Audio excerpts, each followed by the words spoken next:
Querido Pai Universal, voltamos nossos corações a Ti, reconhecendo a Tua infinita sabedoria e amor, e buscando a Tua luz e a Tua paz nesses momentos tão confusos.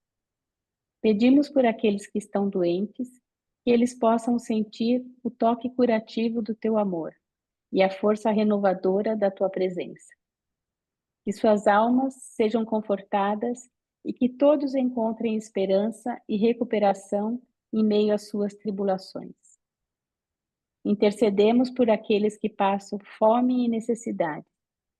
Que eles encontrem mãos amigas e corações generosos, dispostos a compartilhar e a servir. E que a justiça e a compaixão prevaleçam em todos os lugares. Rezamos pelos que vivem em territórios de guerra, pedindo que a tua paz possa descer sobre eles, acalmando os corações e guiando as nações para a harmonia e compreensão.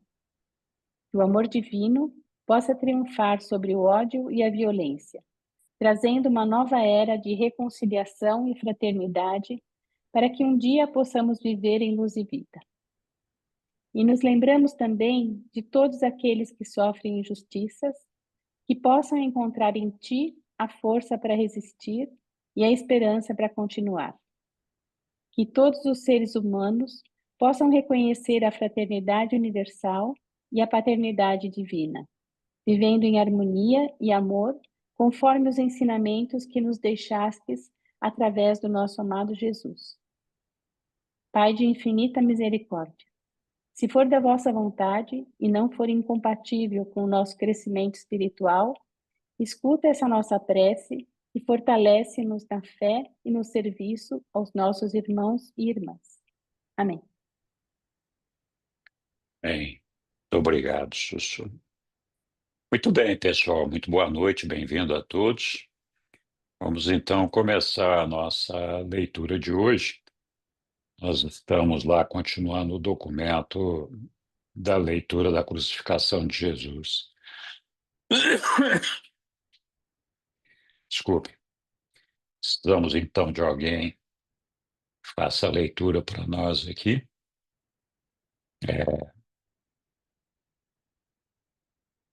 O documento 187, item 5. Posso ler? Então vai, Sussu. Muito obrigado. A última hora na cruz. Embora fosse cedo para acontecer um tal fenômeno, nessa estação do ano, pouco depois das 12 horas, o céu escureceu em razão do aparecimento de fina areia no ar. O povo de Jerusalém sabia que isso significava a vinda de uma dessas tempestades de areia com vento quente, originária do deserto da Arábia. Antes de 1 hora da tarde, o céu estava tão escuro que escondia o sol. Assim, o resto da multidão apressou-se de volta em direção à cidade. Quando o mestre entregou a sua vida, pouco depois desse momento, menos do que 30 pessoas estavam presentes ali. Apenas os 3 soldados romanos e um grupo de cerca de 15 crentes. Essas crentes eram todas mulheres, exceto 2 deles, Judá, o irmão de Jesus, e João Zebedeu, que voltou à cena um pouco antes do mestre expirar. Pouco depois de 1 hora da tarde, em meio à escuridão que aumentava e naquela tempestade furiosa de areia, Jesus começou a ter a sua consciência humana em desvanecimento. As últimas palavras de misericórdia, de perdão e de conselho tinham sido ditas. O seu último desejo a respeito de cuidarem da sua mãe havia sido expresso. Durante essa hora de proximidade da morte, a mente humana de Jesus recorreu à repetição de muitas passagens das escrituras hebraicas, particularmente os Salmos. O último pensamento consciente do Jesus humano esteve ocupado com a repetição, na sua mente, de trechos dos livros dos Salmos, conhecidos agora como o 20º, o 21º e o 22º salmos. Embora os seus lábios frequentemente se movessem, ele estava muito fraco para proferir as palavras dessas passagens, que ele sabia de cor tão bem e que passavam pela sua mente.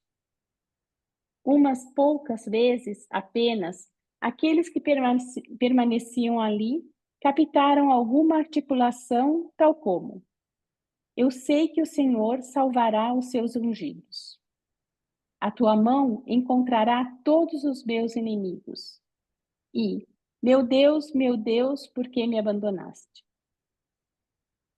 Jesus não teve nem por um momento a mais leve sombra de dúvida de que tinha vivido de acordo com a vontade do Pai.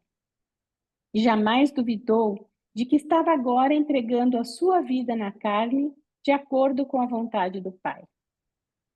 Ele não sentia que o Pai o houvesse abandonado.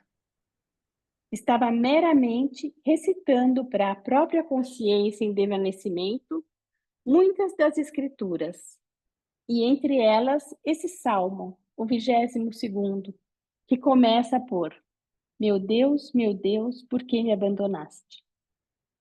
E aconteceu que essa foi uma das 3 passagens ditas com clareza suficiente para ser ouvida por aqueles que permaneciam perto dele.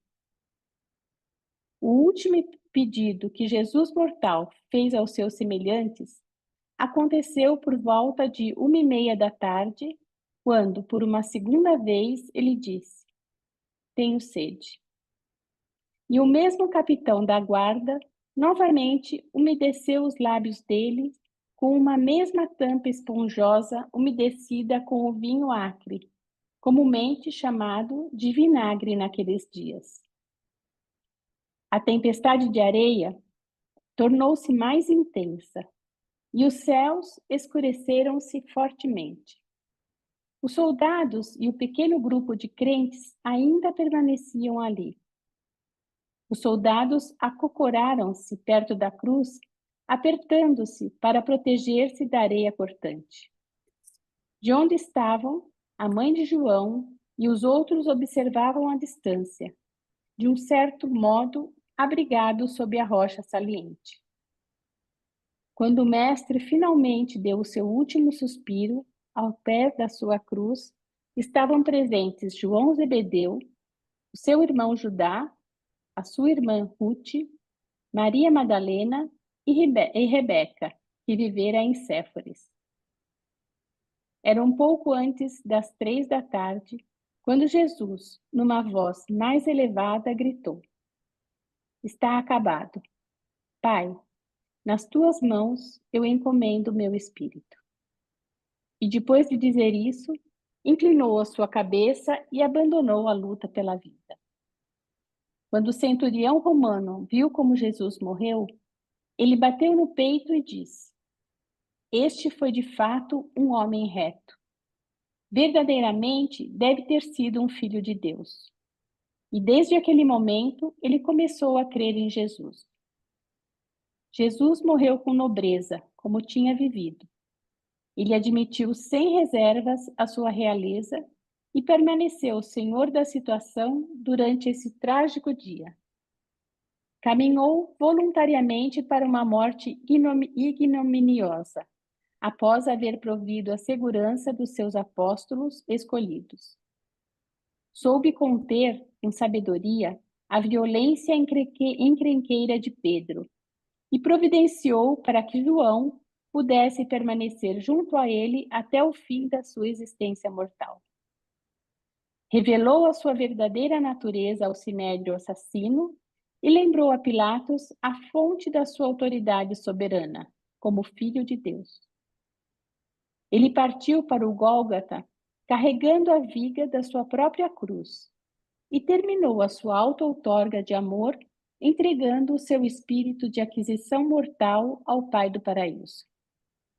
Depois de uma vida assim e de uma tal morte, o mestre poderia apenas dizer: está acabado. Como esse era o dia da preparação, tanto para a Páscoa quanto para o sábado, os judeus não queriam esses corpos expostos no Gólgota. E por isso foram a Pilatos pedir que as pernas desses 3 homens fossem quebradas e que fossem despachados, sendo tirados das suas cruzes e jogados no fosso dos criminosos antes do pôr do sol. Ao ouvir esse pedido, Pilatos imediatamente enviou 3 soldados para quebrar as pernas deles e despachar Jesus e os 2 bandidos. Quando esses soldados chegaram ao Gólgota, conseguiram fazer o que lhes havia sido pedido, porém, apenas com os 2 ladrões. Para uma grande surpresa deles, Jesus já estava morto. Entretanto, para certificar-se da sua morte, um dos soldados cravou a sua lança do lado esquerdo.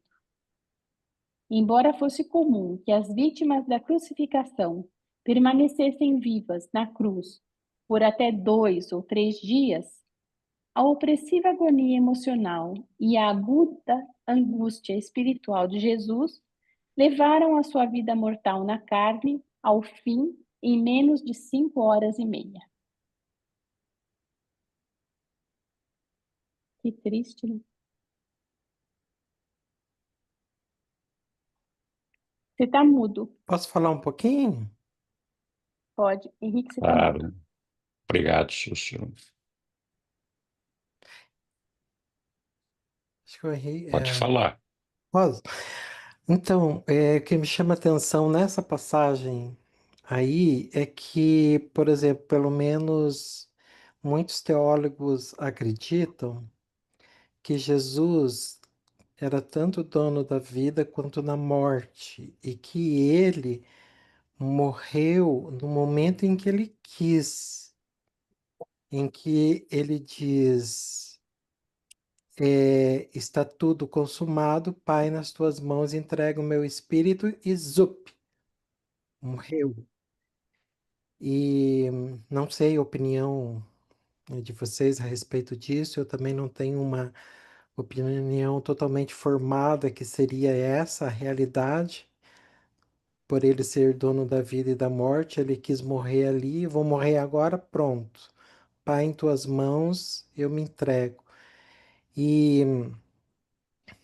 outra cena que chama atenção é a questão da areia cortante, né? Imagine como que ficaram os corpos deles, já que todo mundo se protegia, e eles foram surrados, digamos assim, também por essa tempestade, né? Imagina, são essas 2 cenas que me chamam a atenção. Obrigado, Helder. Não sabemos aqui, não temos como saber o que Jesus determinou ali com relação à sua própria morte. Mas eu acho que ele não interviu nisso, né? Ele esperou até que realmente acontecesse. Mas nós verdadeiramente não sabemos. É claro que ele tinha o poder para fazer isso se quisesse, mas se a gente observar a sequência dos fatos e a maneira como ele se entregou para todos esses eventos, a minha especulação seria de que ele morreu mesmo naturalmente, naturalmente eu digo, ali naquele momento, sem nenhuma outra intervenção da parte dele adicional. Mas não temos como saber isso, né? Eu acho que não. E é aquela tempestade, sim, de fato, todo mundo sabe que naquele dia mesmo houve essa tempestade, essa escuridão, a lua vermelha, etc. Um fenômeno do tempo ali, e alguns atribuem isso a um prenúncio do que estaria por vir por conta da injustiça e do flagelo do sacrifício imposto a Jesus. Mas é verdade que esse fenômeno também acontece outras vezes.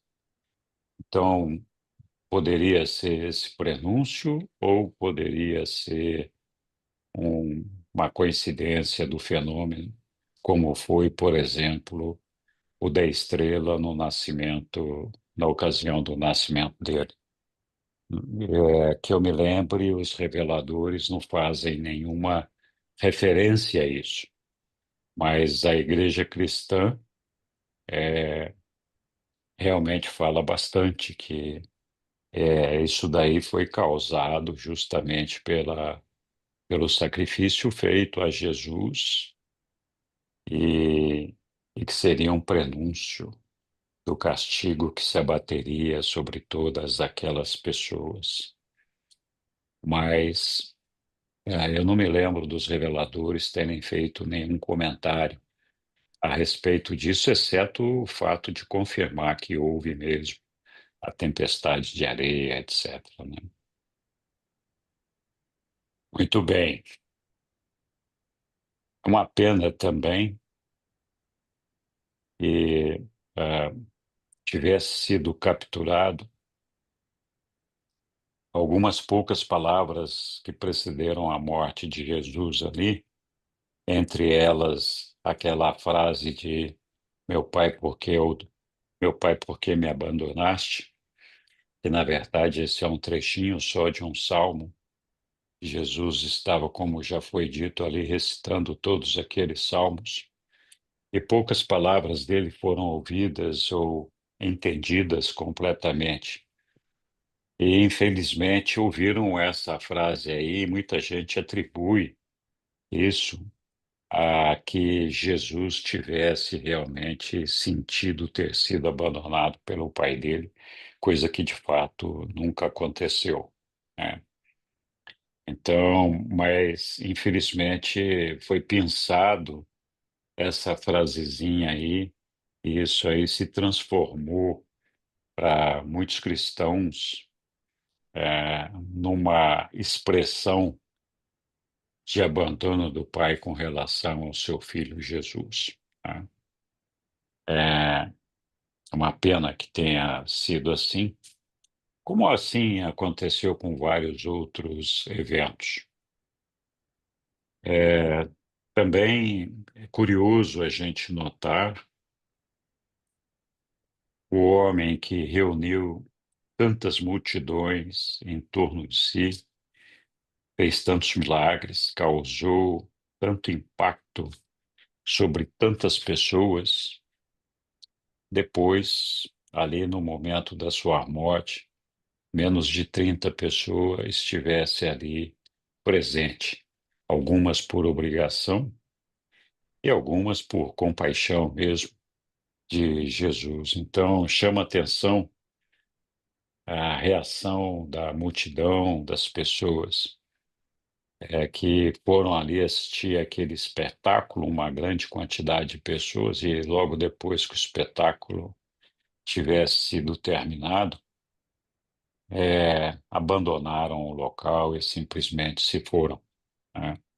Como a gente percebe muitas vezes nas catástrofes, nos acidentes que envolvem os seres humanos, né? A curiosidade muitas vezes mórbida das coisas e, e o desprendimento para depois se afastar completamente daquela coisa sem compaixão ou sem pensar muito a respeito daquilo. Diga lá, Roberto. Olha, o meu comentário é a respeito dessa passagem que Jesus estava recitando um salmo, e os que estavam presentes ouviram ele dizendo: meu pai, por que me abandonaste? Tem como colocar na tela esse parágrafo? Tem. Claro que tem, Roberto. Vamos lá.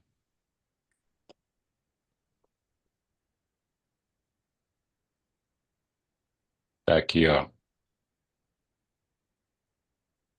Meu Deus, por que me abandonaste? O meu comentário é o seguinte: eu participei de uma igreja evangélica que eles criaram toda uma história baseado nisso. Ele,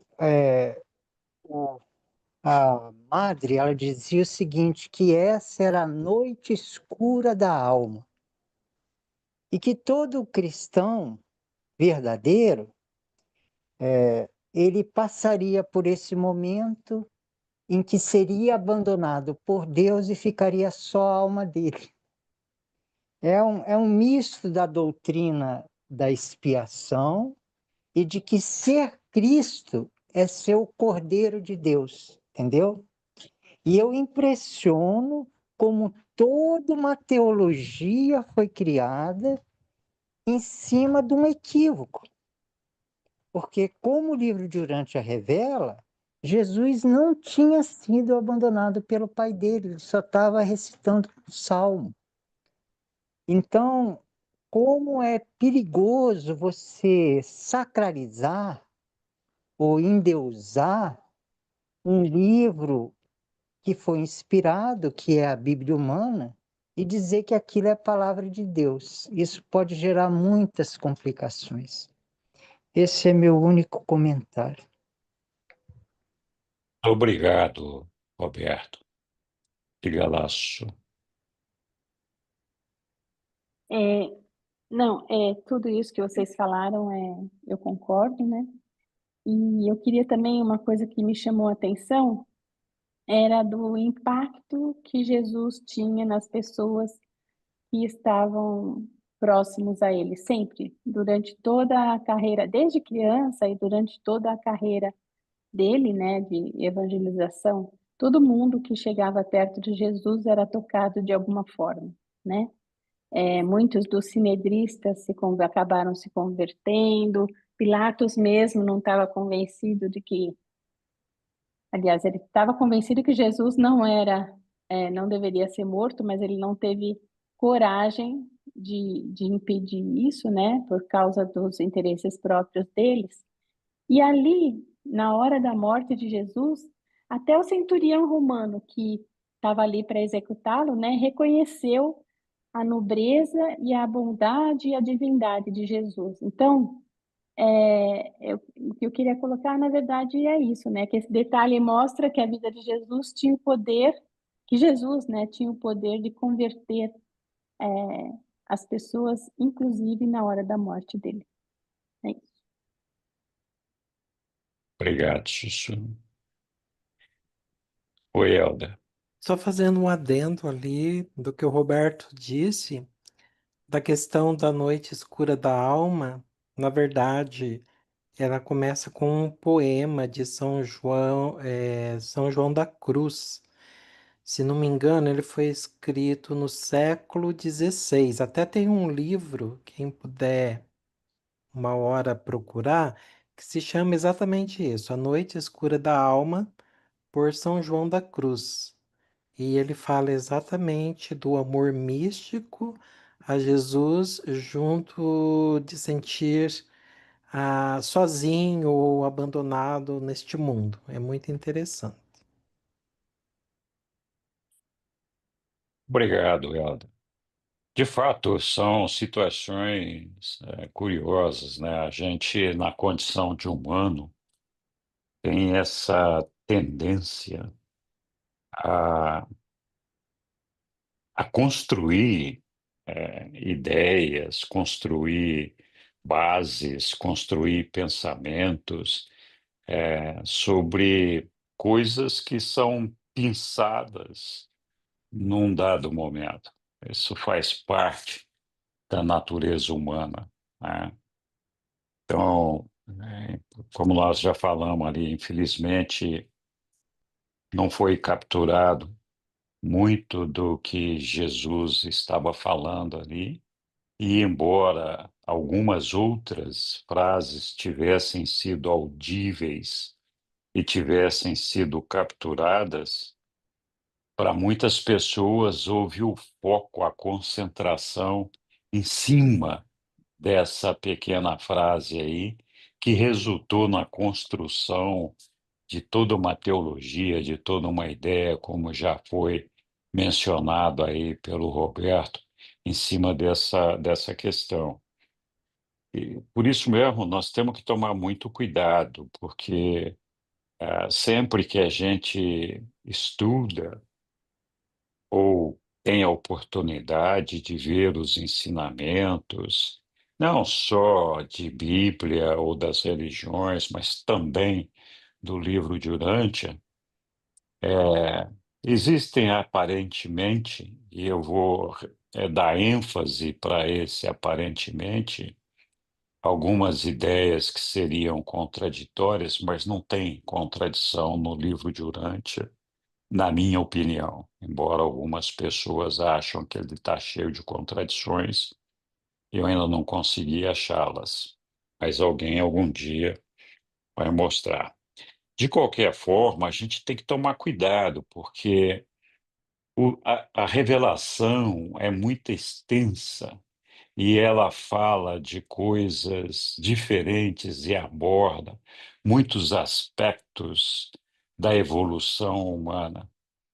Então, não fica difícil da gente, dentro dos ensinamentos, desenvolver teorias em cima de textos que nós vamos lá e pensamos e temos aquilo como um embasamento das nossas opiniões e as nossas ideias.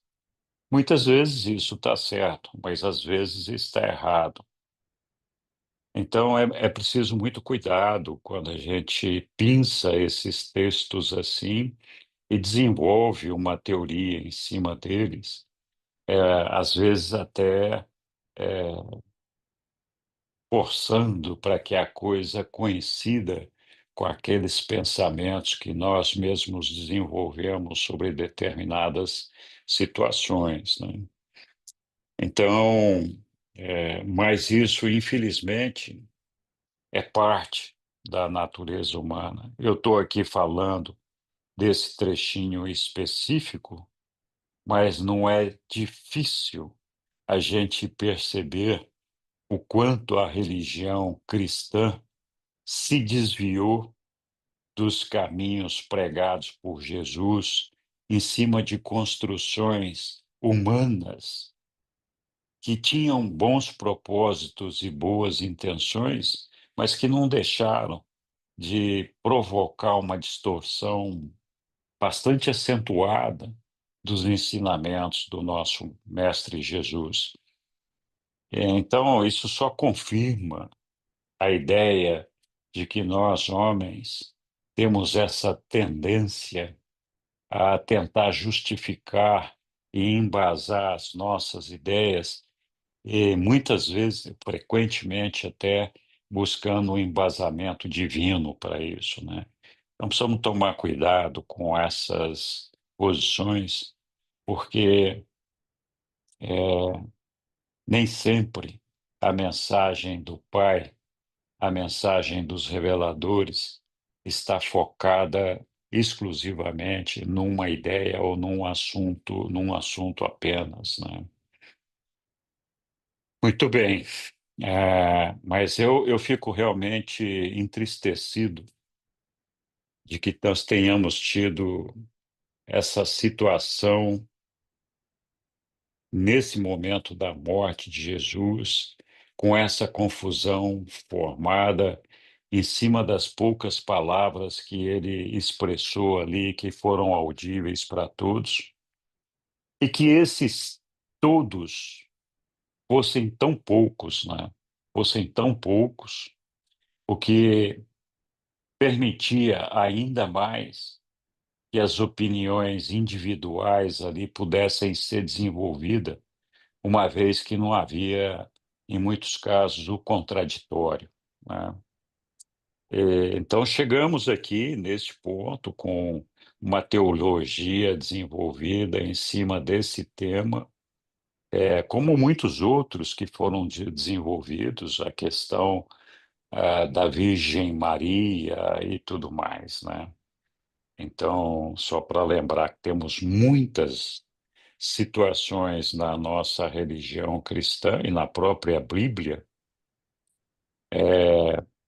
e que nem sempre refletem exatamente aquilo que realmente era um ensinamento do nosso mestre, né? Diga lá, Roberto.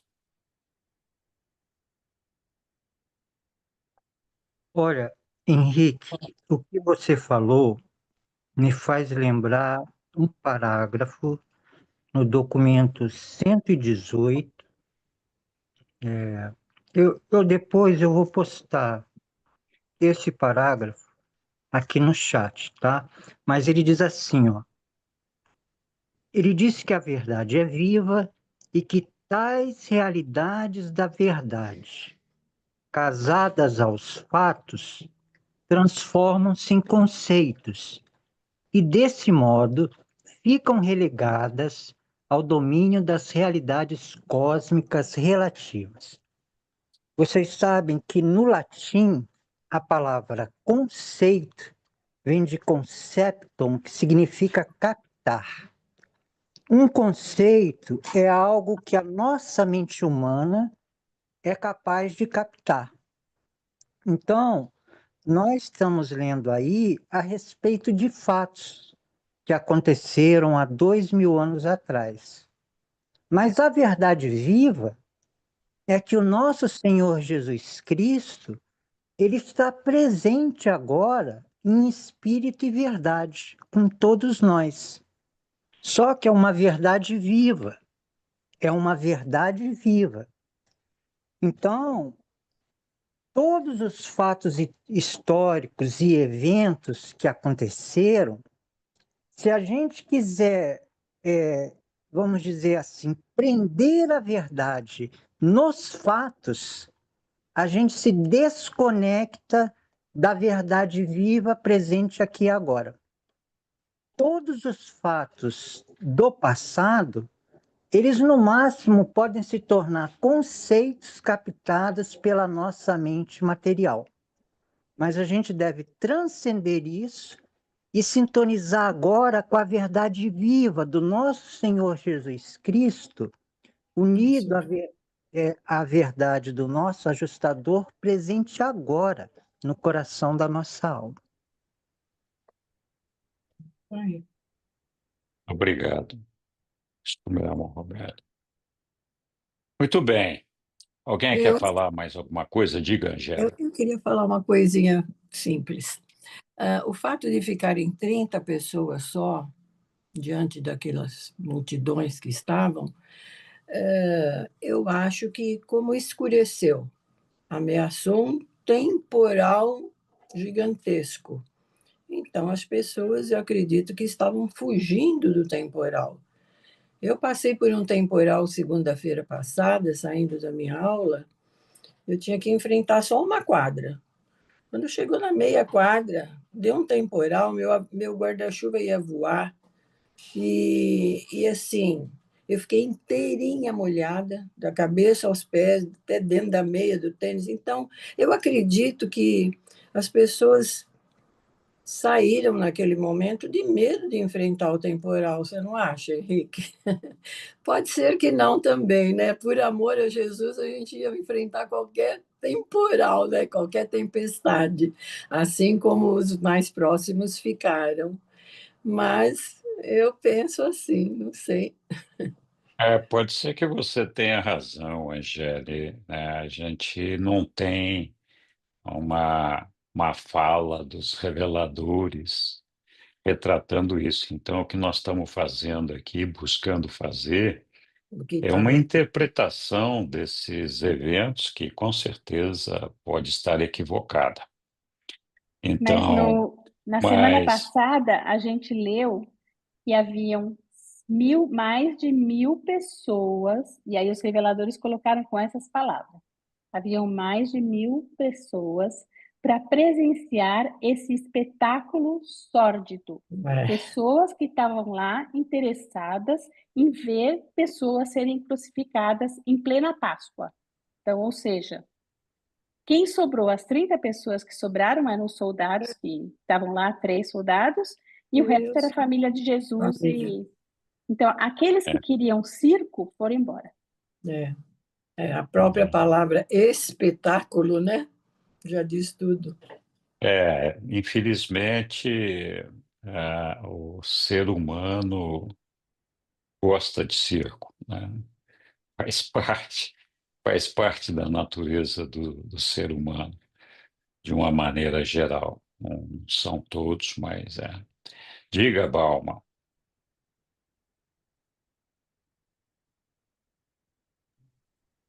Eu vou fazer um comentário sobre a, a frase de Jesus quando ele entrega o Espírito dele, entrega a Deus o Espírito dele. Esse Espírito aí é o ajustador dele, né? E inclusive, ele esclarece isso um pouco adiante, quando ele diz que é uma aquisição da natureza, é uma aquisição da natureza mortal dele, né? Esse ajustador, inclusive, que ele entregou a Deus aí, ele é personalizado. E, se não me falha a memória, ao longo do texto do livro, esse ajustador, ele é o guia dos ajustadores que tem em Nébadon. Eu creio que tem essa observação ao longo do livro. Então, isso é o ajustador de Jesus, né? Que ele adquiriu como um ser humano, mas como ele já é um filho do paraíso, ele não precisa do ajustador, porque ele não é um ser evolutivo, né? Então, ele não precisa do ajustador. Aí ele só adquiriu porque por causa da condição humana dele. O outro é relacionado a essa questão de só ter 30 pessoas, inclusive dos 30 pessoas, a grande maioria eram mulheres, né? Só tinha o Judá como homem, os centuriões, né? E quem o acompanhava tinha o Judá e tinha o João.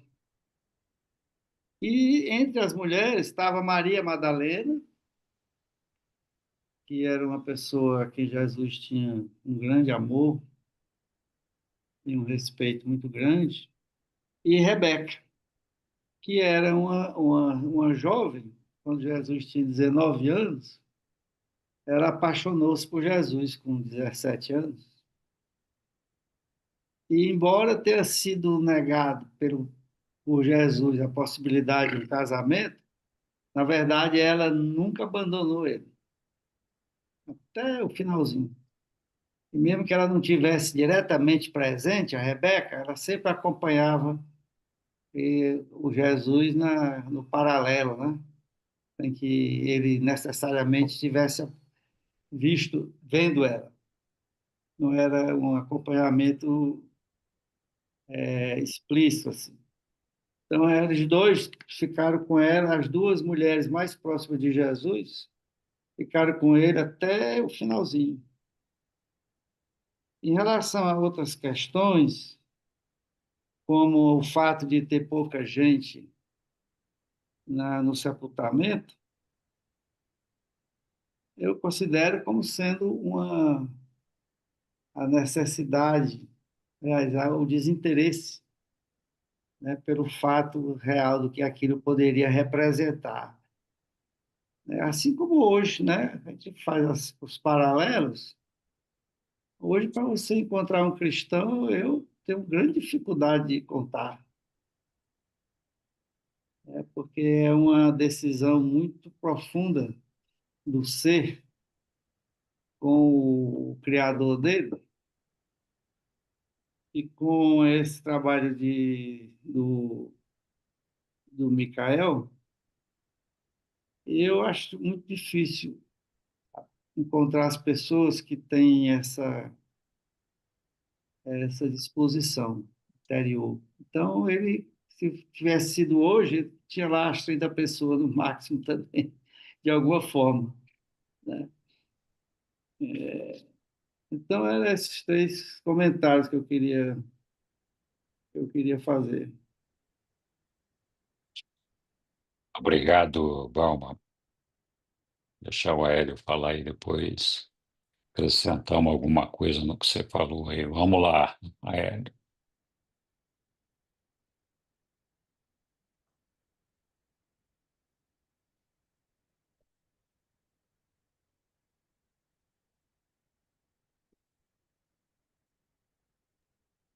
Estou me batendo aqui. Seguinte, eu preciso dar uma saidinha rápida, talvez até já tenha sido comentado, mas podia pôr o 7, por favor? 7? Sim. Ok.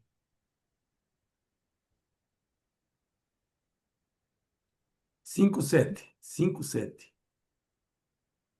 Eu só menciono o parágrafo porque nós estamos no capítulo 5, né? Ah, 187, 5, 7. vamos aqui. Isso. A primeira frase, como esse era o dia da preparação, tanto da Páscoa, destaque por tanto, quanto, destaque por quanto, para o sábado, os judeus não queriam esses corpos expostos no Gólgota. Eu peguei o finalzinho do comentário do Bauman com relação ao pouco número de pessoas, mas então é preciso dizer o seguinte: a Páscoa judaica tinha um dia fixo, ele não era como a nossa Páscoa cristã, num domingo, era o dia 14 de Nissan, que no ano 30 caiu numa quinta-feira. Então, na verdade, eles tinham. A Páscoa, na verdade, eram dois feriados. Aquele era uma semana de feriado longo. Feriado longo. O sábado normal de descanso e a Páscoa judaica, que era festejada também com descanso. E tanto um feriado quanto o outro eram feriados, por assim dizer, religiosos, e precisavam, e eram, não que precisavam, e eram respeitados pelo povo judeu e também pelos dominadores romanos. É apenas um destaque. Houve, então, uma circunstância muito especial, que era o feriado de Páscoa e o sábado semanal. Obrigado. Obrigado, Aélio. Diga lá, Balma. Bom, esse aí que o Aéreo falou, realmente tinha um evento assim religioso, natural, humano, muito importante no entorno. Isso só reforça o conceito de que havia muito mais interesse, se essa tese prevalecer, em você valorizar essa motivação religiosa humana do que uma motivação religiosa cristã. Então, em torno dos 30, era mais ou menos, fora aqueles que eram centuriões, eram as pessoas que eram cristãs. Só tinha 30. Menos de 30, né? Quase que uns 15. Então, o fato de ter um evento religioso natural, institucional, no paralelo da crucificação de Jesus, e que isso poderia ter motivado a ida das pessoas para esse evento, significa dizer o tanto que a humanidade ainda não andou, porque 2000 anos depois, nós estamos com o mesmo tipo de comportamento. Nós estamos valorizando as religiões institucionais naturais, rezando o terço, rezando as rezas, fazendo orações exteriores, né? Quando, na verdade, a oração é interior, é a sua relação com o seu Pai dentro de você, que é a oração verdadeira. Então, esses conceitos continuam 2 anos depois, 2000 anos depois. E isso realmente é um estorvo, né, muito grande para o homem. Ser cristão realmente é uma coisa de altíssima responsabilidade, né, humana. É você e o seu Pai dentro de você, e esse trabalho que Jesus terminou aí na cruz é uma energia interior que assegura para você que o seu caminho está certo. Pela convicção interior, né? Sem misticismo, sem exterioridade, sem palavra, conversa pouca, entendeu? É decisões interiores que constroem uma nova uma nova psique, né? Uma nova alma, baseado nos ensinamentos, principalmente dessas duas energias que estão dentro de cada um de nós.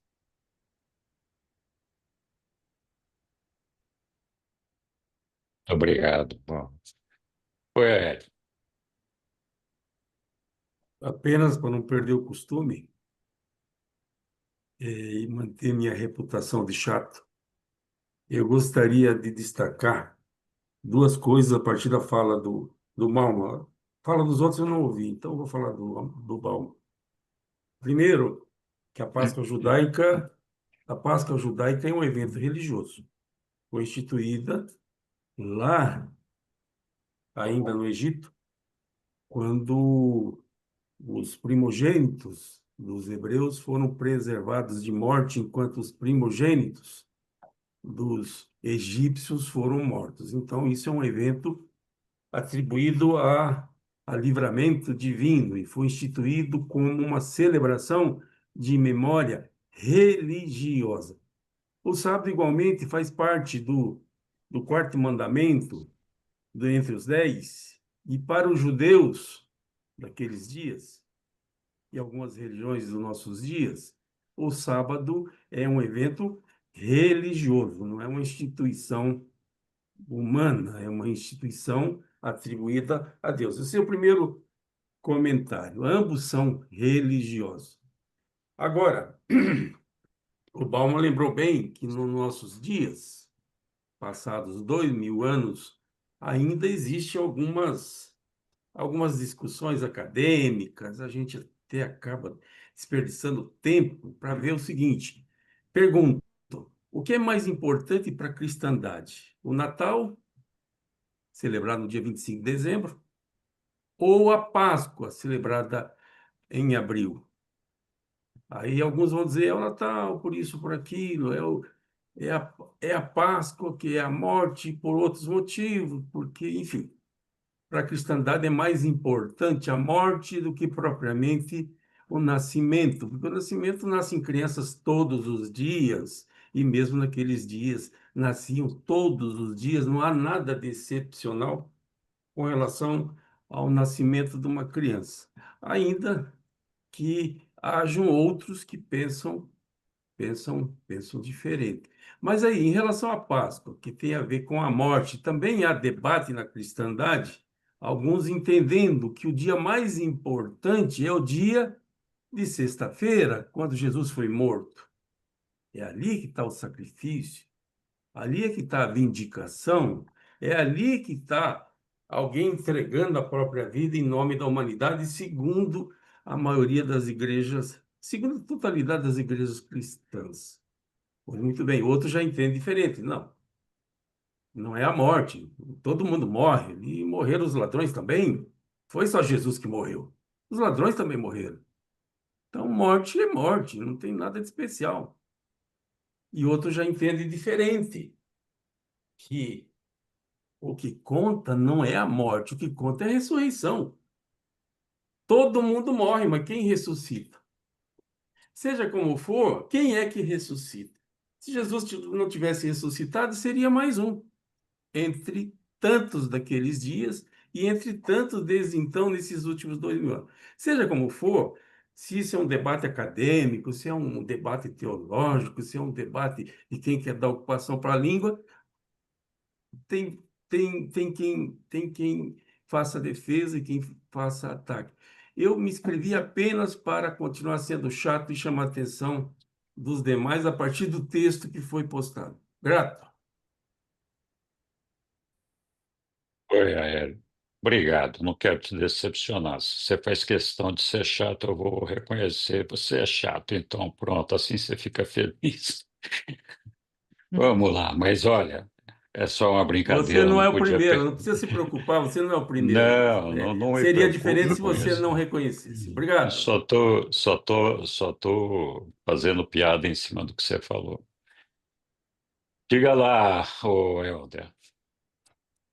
Então, essa questão é muito debatida nas igrejas, a questão de qual data você pode estar mais preparado a aceitar como válida para o teu cristianismo, mas não é o que as igrejas pregam hoje em dia. Elas dão mais ênfase na questão realmente da ressurreição de Jesus do que a morte, embora o povo, digamos assim, pseudamente religioso de uma religião instituída, procuram ir geralmente no dia da Sexta-feira Santa como uma tradição de que o nosso Jesus morreu para salvar todo mundo e que por essa celebração as pessoas então se acham, digamos assim, não a maioria, na dignidade de ter participado de toda essa celebração, né? Haja vista que na própria dia da Páscoa, as igrejas cristãs não são tão lotadas como na Sexta-feira Santa. Mas hoje em dia a pregação da maioria dos religiosos cristãos é a veneração da ressurreição de Jesus, né? A celebração, aliás, da ressurreição de Jesus. Pelo menos é isto que está tanto em catecismo de igrejas, quanto em pregações, quanto em formação de pastores. A questão da Páscoa é a festa, digamos assim, da ressurreição de Jesus. Obrigado, Helder. Foi Palma. Palma está animada, ele até pôs a camiseta hoje.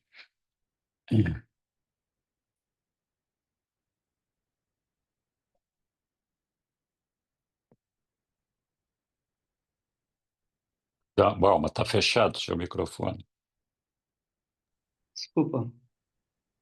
Não, apenas para pontuar a seriedade do tema que a gente trata nessas horas que nós estamos reunidos. A ressurreição não é de Jesus, a ressurreição é a nossa. A gente tem que colocar essas coisas assim bem claras, porque é tudo é o principal galardão humano. Quando Jesus ressuscitou, ele poderia fazer isso a qualquer momento, né?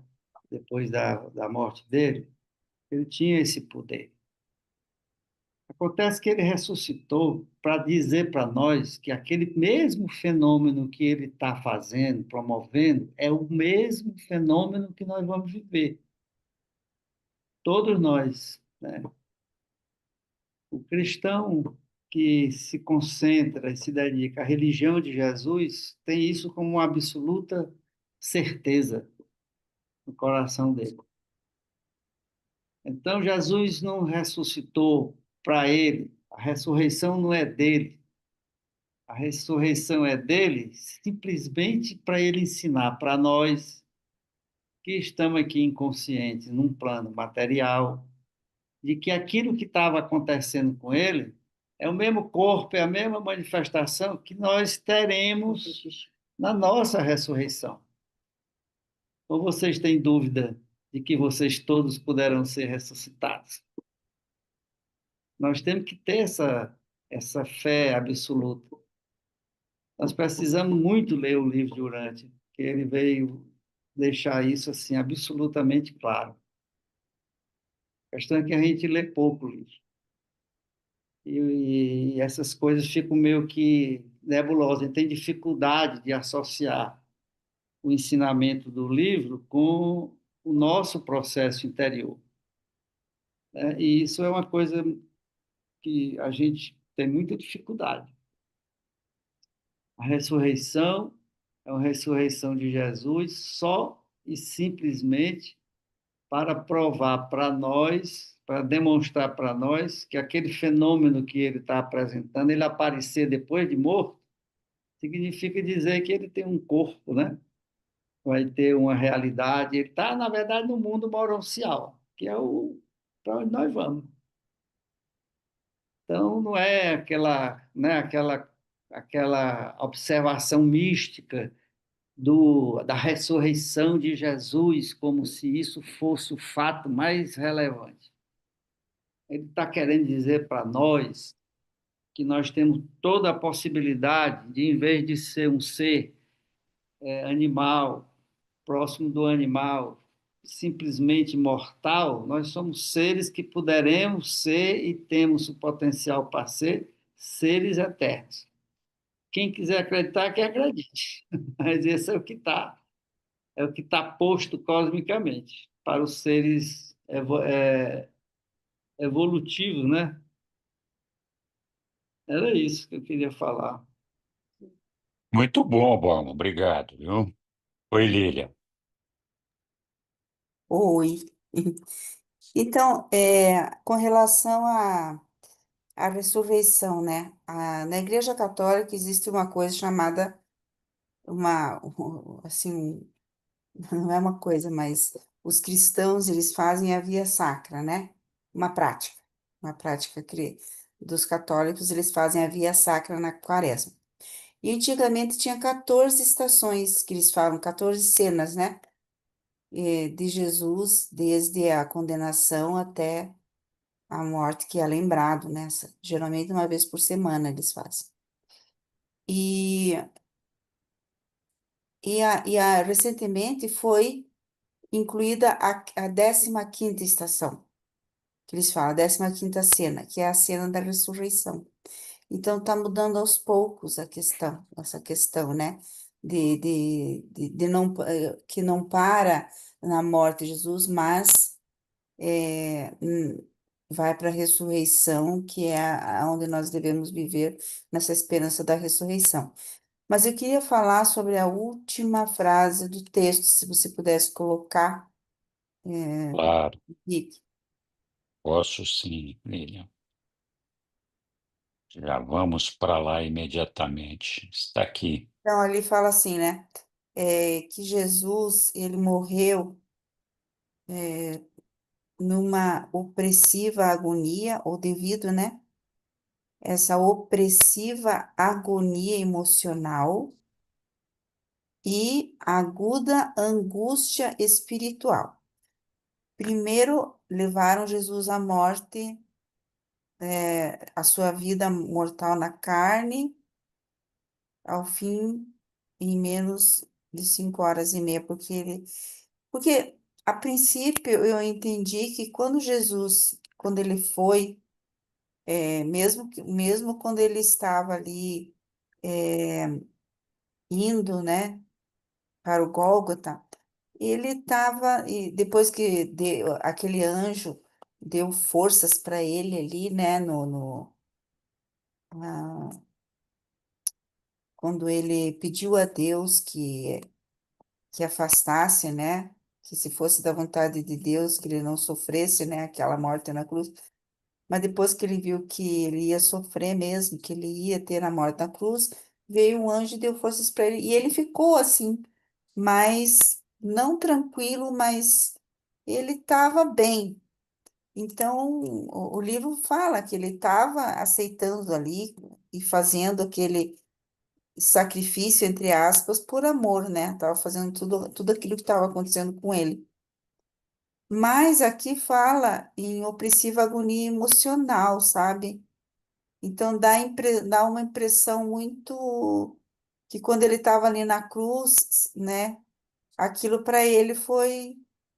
O que vocês poderiam entender sobre essa opressiva agonia emocional e mais ainda sobre angústia espiritual? Porque o espírito, apesar de tudo, o espírito que a gente entende é o ajustador do pensamento. O ajustador do pensamento deveria estar com Jesus ali com ele, né? Nesse momento, dando apoio, acredito eu. Mas ali fala, deveria estar falando do Espírito de Jesus, do próprio Criador, né? Do Espírito dele. Mas eu fico pensando, que ele sentiu angústia, então o Espírito dele sentiu a angústia aguda, inclusive fala a palavra aguda, não sei como entender isso assim, porque, né, anteriormente dizia que ele estava mais aceitando mais ali.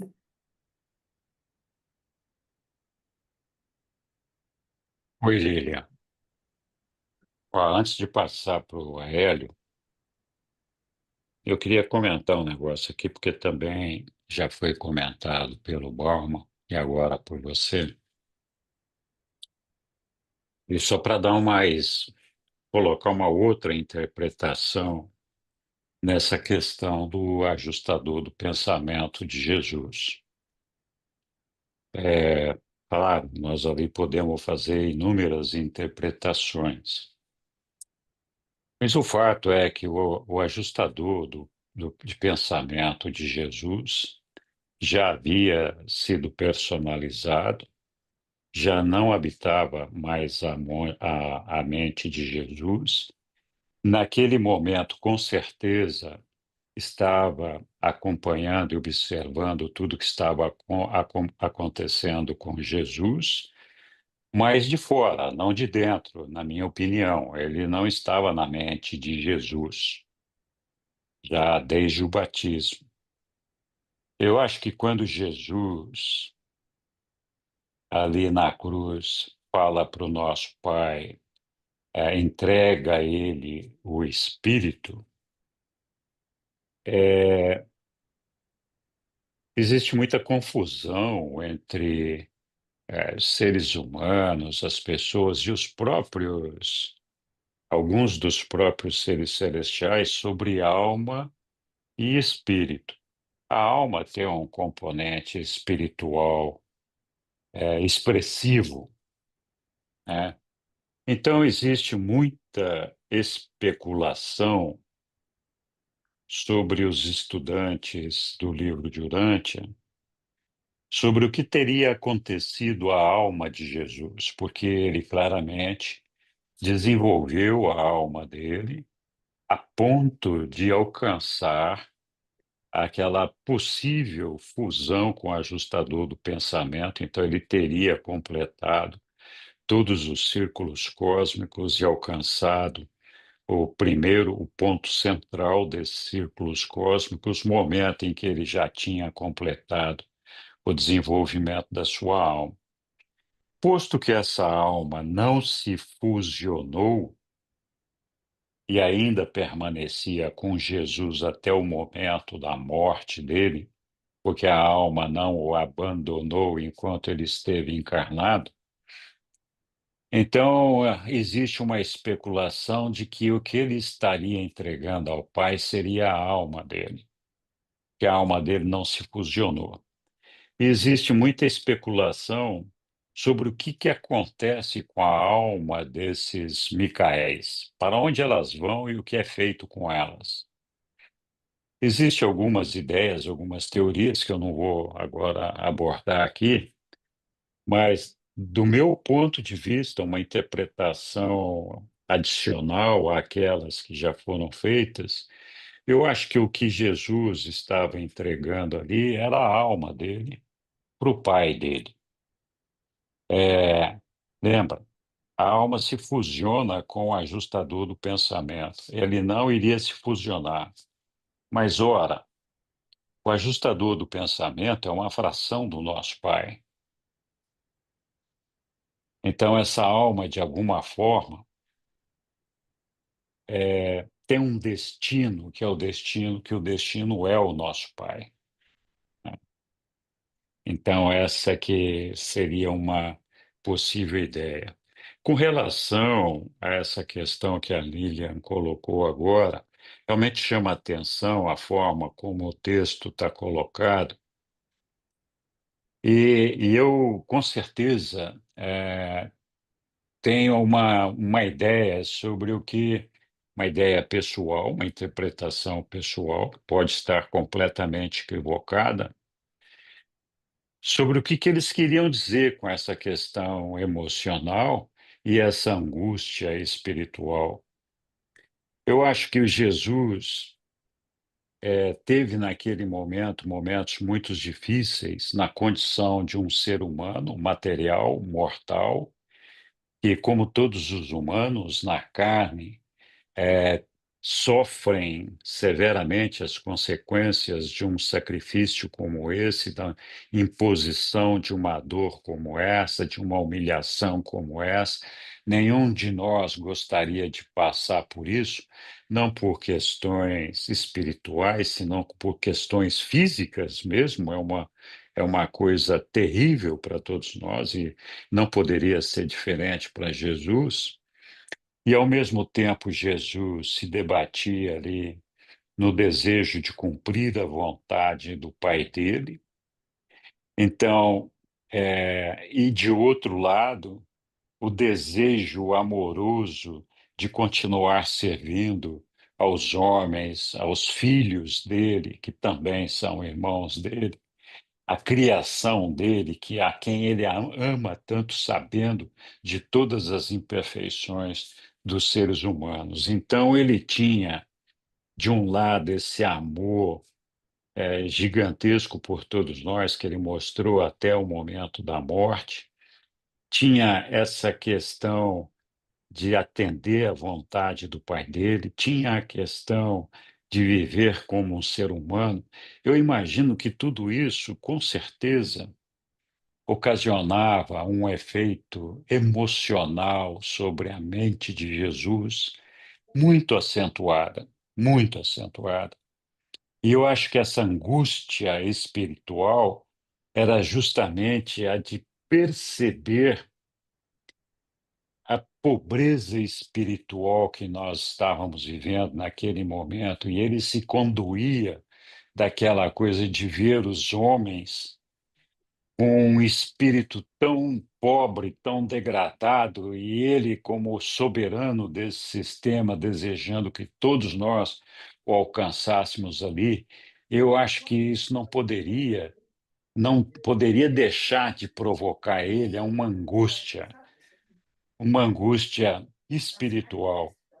Quando para nós essa angústia é carnal, é material, essa angústia ali para ele era uma angústia espiritual, de falar, puxa vida, coitadinho dos meus filhinhos, meus pobrezinhos aqui, ainda estão tão atrasados, não conseguiram se desenvolver. Que situação nós estamos vivendo? Muitos desses aqui vão perder a sua vida. Então, eu acho que isso realmente trazia uma série, uma avalanche de emoções, de situações na mente humana e na mente divina do nosso Micael. Essa é a interpretação que eu faço dessa parte aí, mas posso estar fazendo uma interpretação equivocada, com certeza existem outras, né? Desculpe te fazer esperar um pouquinho, Aélio, mas desde a fala do meu amigo Bauman lá atrás sobre o ajustador do pensamento, eu estava aqui com uma comichão para falar desse negócio aí, e agora a Lília acabou provocando de novo essa situação. Eu não consegui me conter, não queria monopolizar, desculpe. Você é humano, todos nós temos que morder a língua a maior parte das vezes. Eu, particularmente, mordo o tempo todo. Às vezes eu estou pensando que vou ficar sem língua. Mas Mas eu você queria quer ouvir ser o... chato, pô? Não, mas eu vou continuar sendo chato. Eu gosto do Ai, Bauman, ele é ai, meu ai. conterrâneo, é cearense. Mas, Bauman, eu discordo 100% do que você falou. Você recebeu aplauso aqui, mas eu vou mostrar onde eu discordo de você. Mas antes eu queria ouvir o Roberto. Ele levantou a mão, de repente ele me poupa de falar algumas coisas. Ele não está com a mão levantada, mas Mas tudo ele bem, vamos levantou a lá. mão. Agora tá. Vamos lá então, Roberto. Olha, angústia espiritual, o ajustador do pensamento de Jesus personalizado e o Espírito de Jesus, e a questão da ressurreição, como é vista pelos cristãos. Eu tive procurando no dicionário e eu confirmei algo que um amigo muito elevado tinha me dito, que angústia significa também opressão, compressão, estreiteza de espaço. Um coração angustiado é um coração comprimido, que tem um espaço pequeno. Então, eu interpreto que angústia espiritual Não vou mexer em nada, que do jeito que tá, vai ficar.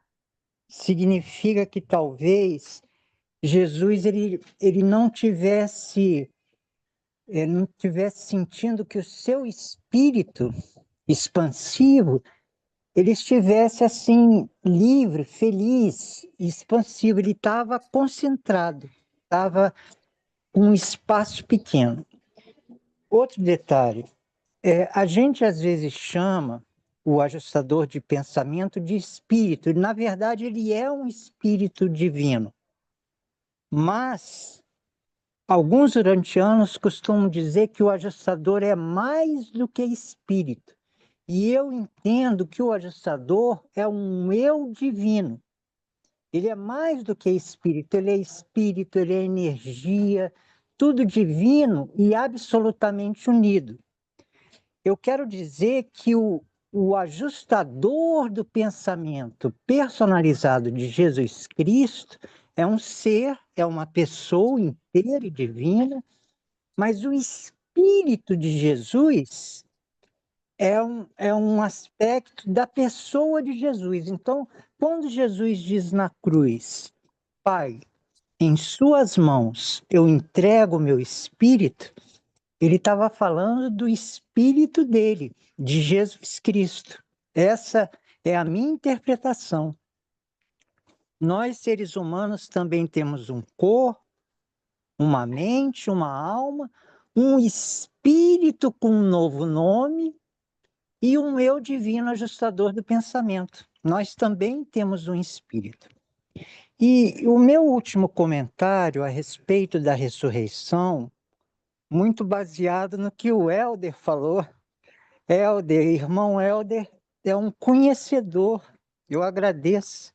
Ele observou que, hoje em dia, os cristãos mais esclarecidos, eles dão mais importância à ressurreição que à morte. A Lilian falou algo que eu não sabia, que as 14 estações da cruz que terminavam com a morte do corpo terreno de Jesus, agora elas se estendem para a ressurreição do nosso Senhor. E eu lembro de uma ordem religiosa chamada Os Beneditinos. É uma das congregações cristãs da Igreja Católica mais antiga, os Beneditinos. Aqui em Brasília, onde tem o seminário R. Mater, do lado tem o mosteiro dos beneditinos. E nos beneditinos não aparece Jesus na cruz. Na capela aparece Jesus ressuscitado de braços abertos. Os beneditinos são uma das ordens mais antigas da igreja. Eu acho que os primeiros séculos eles já surgiram, e no altar da igreja simples dos beneditinos é Jesus ressuscitado, Jesus ressurreto. E como o Bauman falou, quando Jesus ressuscitou, ele trouxe a todos nós a alegria de que a vida pode continuar. Isso é o mais significativo de tudo, que nós temos uma alma e que a vida para nossa alma pode continuar. Essa é a alegria, esse é o grande consolo e esperança diante do falecimento do nosso corpo humano terreno. E nós temos uma alma que pode continuar a viver. E é nesse ponto que eu volto ao entendimento da diferença de estudar fatos e eventos do passado e viver a presença do Espírito da Verdade de Jesus Cristo agora, presente com cada um de nós. É verdade, embora os olhos espirituais da nossa alma ainda não estejam abertos, agora, enquanto a gente está estudando, eu tenho convicção que a pessoa de Jesus Cristo, o Espírito da Verdade dele, está confraternizando agora com o nosso, digamos assim, Espírito Divino ajustador do pensamento e com a Mãe Espírito Santo agora. Isso é verdade viva. Não é um conceito relativo a fatos passados ou presentes, fatos físicos, materiais. É uma verdade viva, presente agora. Só de pensar nisso, só de pensar que o nosso Senhor Jesus Cristo está ouvindo cada uma das nossas palavras, eu fico emocionado, só de pensar. Obrigado, Roberto. Diga lá, Hélio. Ouvindo o Roberto, eu perdi mais da metade do meu entusiasmo para falar o que eu queria dizer. Mas já que eu Ó, então, levantei a mão, não, eu vou falar assim mesmo, Roberto. Eu não fico emocionado tão fácil, mas de fato aumentou a minha não, eu ia convidar ele para percepção, falar mais um pouco. aumentou a minha percepção que eu não tenho jeito, eu sou fora da casinha mesmo. Mas eu vou falar. Eu fui católico desde que nasci. Meus pais e minha família toda são de católicos, então eu tenho ainda convivência a partir dos meus irmãos, dos meus sobrinhos, enfim, que já são todos adultos, casados e católicos. Eu tenho uma certa convivência, mas não posso falar da Igreja Católica desde que eu deixei de ser membro há pouco mais de 20 anos. Mas o que eu aprendi na Igreja Católica, é isso que eu quero dizer ao Bauman, é que Jesus veio para redimir, para expiar, para vindicar os pecados da humanidade. E que ele deveria, a exemplo da tradição dos hebreus, derramar o próprio sangue, assim como sacrificavam animais no templo, como sacrificavam animais no deserto. Era preciso, mas não podia ser um sangue de animal, tinha que ser um sangue de um ser como Jesus. O seu sangue, o meu, não serviria. Da humanidade inteira junto não serviria. Teria que ser um sangue especial. Teria que haver uma vindicação, uma expiação. E Jesus, então, passou a ser Salvador, porque ele veio entregar a sua própria vida em nome dos seus filhos amados, em nome da humanidade. Esse é o conceito básico que sustenta toda a estrutura dogmática da igreja, e não apenas da igreja católica. Ou seja, há um consenso entre as religiões cristãs de que Jesus veio salvar a humanidade pelo seu sangue, pela sua morte. Então, aí existe a cerimônia que a Lili, eu que eu me distraí aqui, porque eu estou com um profissional trabalhando na minha casa nesse horário ainda, e eu estou meio dividido, então não acompanhei muito direito. Mas o que eu percebi, aonde a Lilian falou, é que tem a cerimônia, aqueles 12 eventos, que virou 14, que virou 15, mas o foco tem a ver com o sofrimento de Jesus, tem a ver com todas aquelas estações, para destacar de um modo contundente, quem tem preguiça de ler, quem tem preguiça de ouvir, vê essa cerimônia católica e diz assim: rapaz, o cara realmente ele morreu por mim. E não apenas morreu, ele sofreu muito, muito, muito, muito mesmo. Olha que coisa! Então, a maior parte dos cristãos, vendo aquele Via Sacra, eu estava esquecendo o nome, Via Sacra, vendo aquela Via Sacra, qual é o foco? Pode ter mudado nesses anos que eu deixei de ser católico, mas eu fui 45 anos católico e cresci dentro da católica e fui um católico praticante muito atento nos rituais. Eu gosto de ritual, por isso que eu entrei na maçonaria. Quer dizer, gostava. Depois que saí da maçonaria, depois que entrei na maçonaria, deixei de gostar dos rituais. Mas, enfim, eu gostava dos rituais. Mas aí é o primeiro ponto. Da minha fase católica, da minha fase cristã, o foco era a morte. O foco era a, o sangue. O foco era dar a própria vida para a humanidade. Aí mudou, pelo que eu entendi aqui, mudou o conceito. Não, o foco não é Jesus morrendo, não é o Jesus entregando a própria vida, não é Deus reivindicando um sangue especial, porque qualquer sangue não servia. Os sangues animais não serviam, tinha que ser o sangue do filho dele. Bom, mas o foco era a morte. Aí Jesus ressuscitou no terceiro dia. Que legal, que bacana. Provou para todo mundo que ele era realmente Deus, não era qualquer um. Mas ainda assim, mesmo hoje em dia, segundo os meus parentes, Jesus é Salvador porque morreu, porque entregou seu sangue. Então, o foco não tem a ver com ressurreição. Isso, para mim, é narrativa que mudou desde o tempo que eu fui católico. Agora, vamos para o livro de Urântia. O Bauman também falou no livro de Urântia. O que acontece com o livro Urântia? Coloca tudo isso como conversa fiada. Jesus não veio aqui para derramar sangue. Jesus não veio aqui para fazer expiação. Jesus não veio aqui para salvar a humanidade disso. Jesus veio para cumprir um mandato, um procedimento, um protocolo que lhe daria autonomia sobre o universo local que ele criou. Oh, mas isso é a mesma coisa. Não é a mesma coisa. Não, não é a mesma coisa. Quem falar que é a mesma coisa está equivocadíssimo. Está muito que ou não sabe da Bíblia ou não sabe do livro de Urântia, ou está querendo confundir, misturando os dois. Não é a mesma coisa. Pronto, contestei o Bauman, não concordo com o que ele falou a respeito da morte de Jesus relacionada aos ensinamentos da Bíblia, e também não concordo com a morte de Jesus relacionada com os ensinamentos do livro Urântia. Agora vamos lá para o que trouxe a Lília. Por favor, põe a última frase, por favor.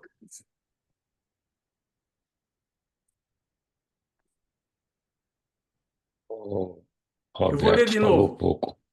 Vou falar de novo. Embora fosse comum que as vítimas da crucificação permanecessem vivas na cruz por até 2 ou 3 dias. Pois muito bem. Aqui não está escrito que essas vítimas eram sacrificadas na cruz numa sexta-feira que antecedia um feriado judaico, que antecedia um dia que eles não faziam nada por nada. O sábado deles era um sábado rigoroso, muito rigoroso. Por que que eles iam correr o risco que o sujeito morresse na cruz no sábado? Então eles teriam que fazer algo que ia simplesmente destruir a prática e o protocolo do sábado. Aqui está dizendo, embora fosse comum, eles temiam ter que fazer alguma coisa no sábado. E aqui não está relacionado, no começo da frase, especificamente a Jesus. Mas vamos falar de Jesus. Nós acabamos dizendo antes que aquela semana foi uma semana hiper especial.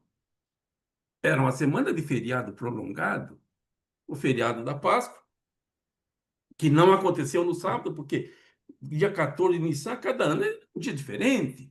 Mesmo com o calendário judaico não ser parecido com o calendário dos nossos dias, que é o gregoriano. Mas, enfim, não caía no mesmo dia da semana. E naquela semana, em particular, caiu numa quinta-feira. Ou seja, é feriado na quinta e na sexta, o que nós chamamos de feriado prolongado. Mas continuando, a frase que a Lilian trouxe,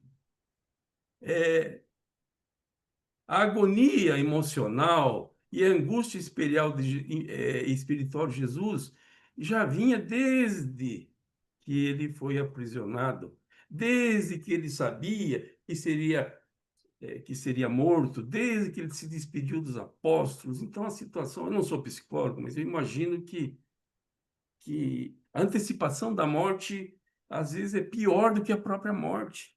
Muito pior, porque você fica imaginando tanta coisa. Mas, enfim, o ponto central não tem a ver com o que Jesus estava sentindo, deixando de sentir, na medida em que a situação que ele estava vivendo é mais do que aceitável ele não estar de boa.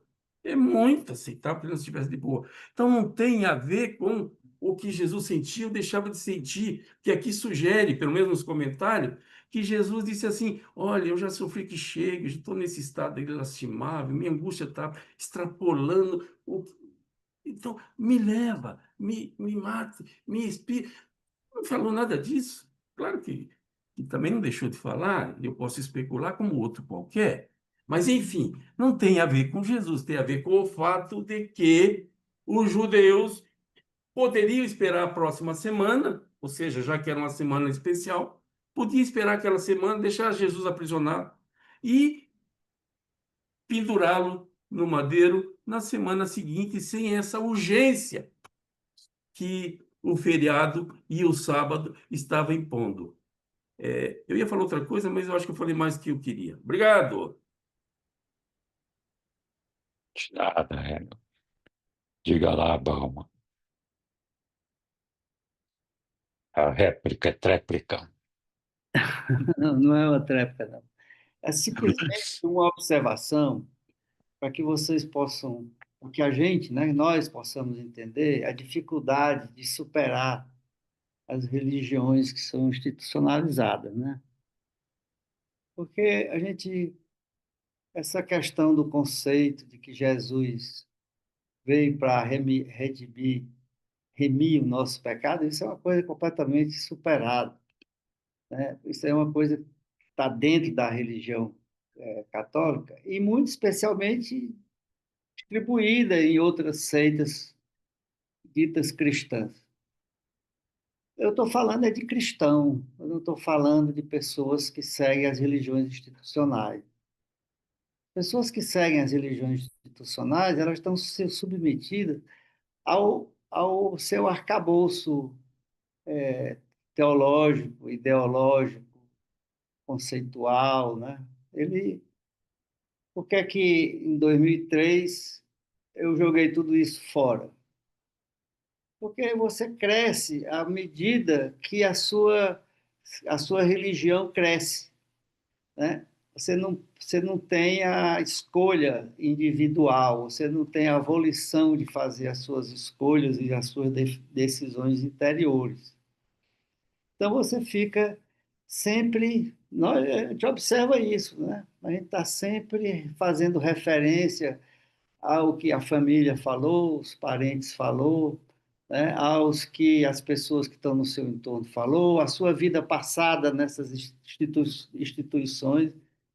Isso aí é uma coisa que eu fico até mesmo assim sem compreender como é que a gente pode permanecer nesses estágios tanto tempo, né? Porque para nós que temos a possibilidade de ter um instrumento tão esclarecedor como o livro de Urântia, porque para mim ele realmente é um evento que veio como uma grande lanterna esclarecer isso, e ele esclarece.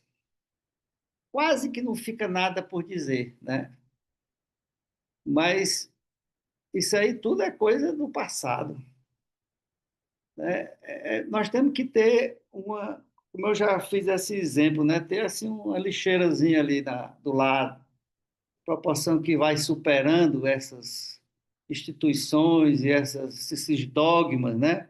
E essas limitações, né? Vai amassa aquele papelzinho que foi tão importante na sua vida, como um princípio de vida mesmo, né?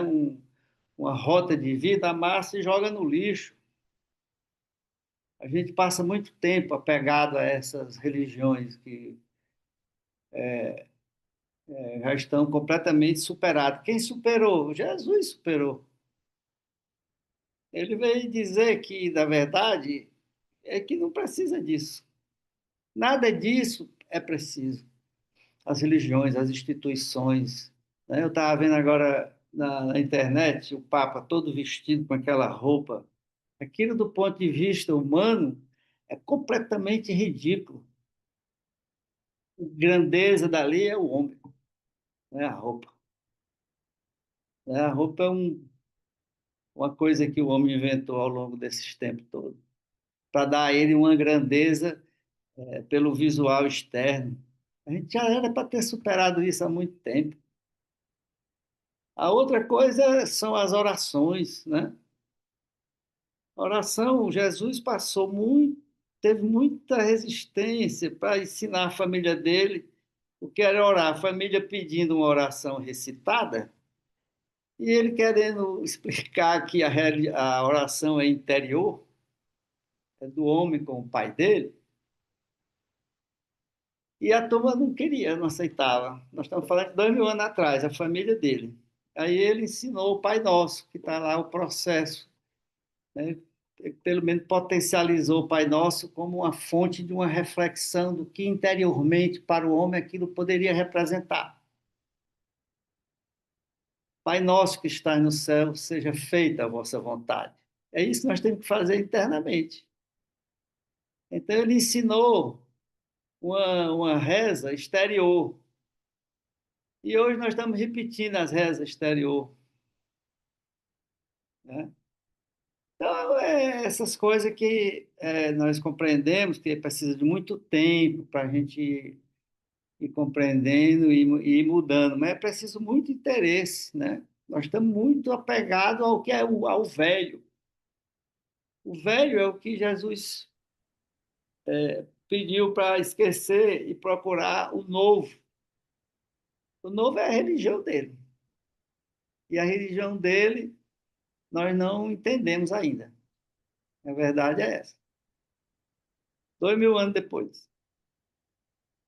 Mas é isso mesmo, faz parte da luta. Bom, só para não perder o embalo, a questão da angústia e do sofrimento, Jesus era humano. Ele não estava ali pelo fato dele ter o status que ele tem, ele não estava ali livre de sofrimento, não. Ele era um ser humano e estava submetido a isso. E é essa a exigência da outorga dele, né? Agora, apesar disso, ele riu para o ladrão bom, quando o ladrão bom emitiu um sentimento sobre ele como um ser especial, um filho de Deus. Quando ele emitiu esse sentimento, Jesus, concordando com ele, riu para ele, nesse meio dessa confusão aí, nesse forrobodó aí. Ele riu para ele, aprovando aquela opção dele, né? Apesar da angústia que ele estava submetido naquele momento. Então, a gente querer que ele não sentisse pelo fato dele ser um Deus, é mais ou menos o que o ladrão mau solicitou dele. Já que tu és um Deus, por que tu não encerra esse papo aqui, a gente desce dessa coisa aqui e vai-se embora? Mesma coisa que ele fez. Logicamente, nós não estamos fazendo isso com a malvadeza e com a má intenção do ladrão mau. Mas é a mesma pergunta. É como, não, ele já está ali, ele é um Deus, ele não devia sofrer. É isso. Desculpe aí, o negócio é muito sério. Obrigado, Alma. Daniele, chegou a sua vez. Então, pessoal, vou falar aqui brevemente, mas antes de falar, eu quero deixar clara a minha intenção da minha fala. Primeiro que eu honro e respeito todos os comentários, acho que quando a gente está reunido aqui nesse grupo, toda fala, ela é válida, mesmo aquelas que eu possa julgar, ai meu Deus, que besteira, ai a pessoa... Não, eu honro até isso, até quando vem esse pensamento assim. Mas, assim, não que eu esteja dizendo que alguém falou besteira, me poupa. Estou só botando aqui um negócio para, né, poupar quem pode pegar para se ofender, né? A minha intenção não é ofensa nem nada. Na verdade, é uma curiosidade, uma pergunta que eu fiquei me fazendo no decorrer do texto, seguido das falas de todos. Eu fiquei imaginando assim, imagina que a gente pegou aqui esse livro durante aqui agora, essa leitura, e a gente desconsidera, assim, levando em consideração que o livro de Urântia é uma revelação, desconsiderando todas essas pegadas das religiões. Ah, mas na Bíblia dizia isso. Ah, mas no contexto não sei o quê, não sei das quantas falava aquilo. Se pudesse pontuar, como a gente faz um slide, que a gente cria aqueles principais pontos para não colocar o texto todo, tipo, um entendimento que se coloca em 1 minuto, diante desse texto, qual seria a máxima, assim, o que isso aqui está ensinando? É só um contexto histórico, uma revelação que o livro está trazendo, e dentro dessa revelação, diante de como Cristo reagiu, tem algum grande ensinamento, assim, que dê para captar, para a gente aplicar no nosso dia a dia, na nossa vida na carne, como humanos, que dê para colocar, assim, em 1 minuto de... Olha, a máxima disso aqui foi isso, isso, isso, isso, isso e aquilo. Eu fiquei com essa pergunta com relação ao que foi colocado no texto. Obrigado, Daniela. Vou aguardar os demais falarem aqui, podemos voltar nisso aí depois. Diga, Yara.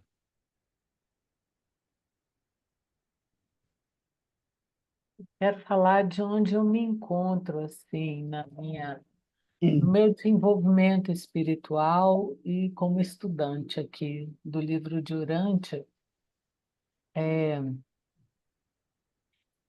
Eu vejo muita coerência na forma como Jesus mostrou a passagem dele em toda a crucificação.